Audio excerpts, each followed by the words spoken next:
ढाका में दीपू दास की हत्या के खिलाफ गुस्सा, हत्याकांड के खिलाफ हिंदुओं का प्रोटेस्ट। ढाकेश्वरी मंदिर में हिंदू समुदाय के लोग जुटे, यूनिस सरकार को घेरा।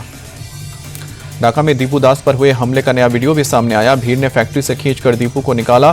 कट्टरपंथियों की भीड़ ने दीपू की बेरहमी से हत्या की। बांग्लादेश के सबसे बड़े झूठ की पोल खुली, भारत ने सबूतों से किया बेनकाब। दिल्ली में बांग्लादेश हाई कमीशन के सामने चंद लड़कों ने किया था प्रोटेस्ट। शांतिपूर्ण प्रदर्शन को लेकर बांग्लादेश कर रहा है प्रोपागेंडा। बांग्लादेश में थम नहीं रही है हिंदुओं के खिलाफ हिंसा। हाथ में कलावा देखकर रिक्शा चालक गोविंद विश्वास की कट्टरपंथियों ने बेरहमी से पिटाई की।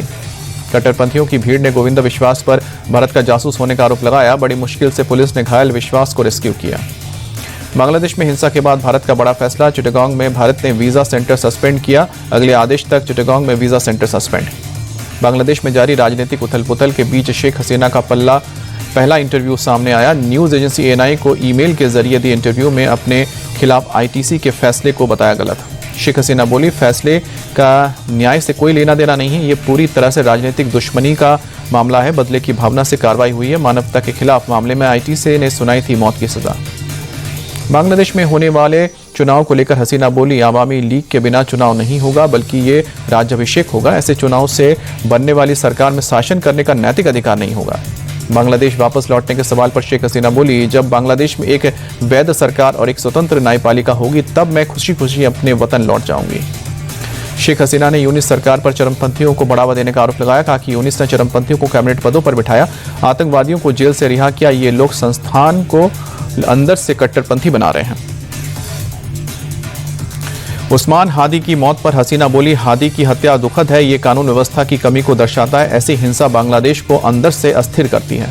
भारत के खिलाफ हो रही बयानबाजी पर शेख हसीना बोली, भारत के साथ मौजूदा तनाव के लिए यूनिस सरकार जिम्मेदार। दशकों से भारत बांग्लादेश का सबसे पक्का दोस्त रहा है। सही शासन आने के बाद फिर से भारत से संबंध अच्छे होंगे।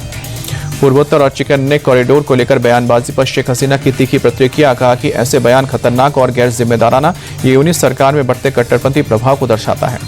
शेख हसीना ने मोहम्मद यूनिस पर निशाना साधा। कहा कि कोई भी समझदार नेता पड़ोसी देश को धमकी नहीं दे सकता है, वो भी उस पड़ोसी को जिस पर बांग्लादेश की अर्थव्यवस्था और सुरक्षा काफी हद तक निर्भर करती है। बांग्लादेश में कट्टरपंथी जमात का प्रोपागेंडा हुआ फेल। बांग्लादेश पुलिस ने माना, हादी की हत्या के मुख्य आरोपी फैजल करीम मसूद के भारतीय सीमा में घुसने के कोई सबूत नहीं है।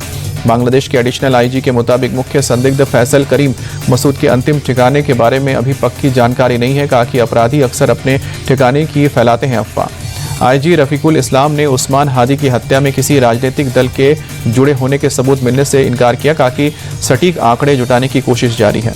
महाराष्ट्र निकाय चुनाव में महायुति की चली आंधी, महाविकास अघाड़ी हुई साफ। महायुति ने नगर परिषद अध्यक्ष के 207 पद जीते, महाविकास अघाड़ी सिर्फ 44 पद पर जीती। निकाय चुनाव में बीजेपी ने 117, शिवसेना ने 53 और एनसीपी ने 37 पद जीते हैं। कांग्रेस को 28, शिवसेना यूवीटी को 9 और एनसीपी एसपी को 7 पद मिले हैं।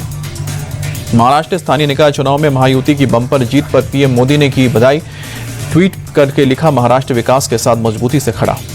पीएम मोदी बोले, ये बम्पर जीत विकास के हमारे विजन में भरोसे को दिखाता है। नई ऊर्जा के साथ लोगों की आकांक्षाओं को पूरा करेंगे। टीएमसी से निलंबित विधायक हुमायूं कबीर ने बनाई नई पार्टी, जनता उन्नयन पार्टी होगा नाम। यूपी विधानसभा में विपक्ष का जबरदस्त हंगामा, कोडीन कफ सिरप मामले में काटा बवाल, चर्चा की मांग पर अड़ा। हंगामे के दौरान विपक्ष ने सरकार के खिलाफ जमकर नारेबाजी की। विधानसभा अध्यक्ष ने सीट से खड़े होकर विपक्षी विधायकों को समझाने की कोशिश की। कहा कि सरकार तथ्यों पर जवाब देगी। सपा के विधायक के प्रदर्शन पर मंत्री असीम अरुण बोले, कफ सिरप मामले में किस पार्टी के लोग शामिल, ये बहुत साफ है। अपने अपराध छिपाने के लिए आज प्रदर्शन कर रहे हैं। लखनऊ में सीएम आवास पर कैबिनेट की बैठक, दोनों डिप्टी सीएम भी मौजूद रहे। कई अहम मुद्दों पर चर्चा। लखनऊ में सीएम योगी आदित्यनाथ ने जनता दरबार लगाया, एक एक करके लोगों की फरियाद भी सुनी। दिल्ली से मुंबई जा रहे एयर इंडिया की फ्लाइट में तकनीकी खराबी, टेक ऑफ के कुछ देर बाद विमान वापस दिल्ली लौटा। सभी यात्री और क्रू मेंबर्स सुरक्षित। बीएसएफ के भर्ती नियमों में बड़ा बदलाव, कांस्टेबल भर्ती में 50% पद पूर्व अग्निवीरों के लिए आरक्षित। गृह मंत्रालय ने अधिसूचना जारी की। पूर्व अग्निवीरों को फिजिकल स्टैंडर्ड टेस्ट और फिजिकल एफिशिएंसी टेस्ट से छूट। उम्र सीमा में भी राहत, 10% सीटें पूर्व सैनिकों के लिए रिजर्व। क्रिसमस और नए साल के मद्देनजर जम्मू कश्मीर में सुरक्षा के सख्त इंतजाम। जम्मू कश्मीर में सुरक्षा बलों ने बैरिकेडिंग चेकिंग अभियान चलाया, वाहनों की तलाशी ली।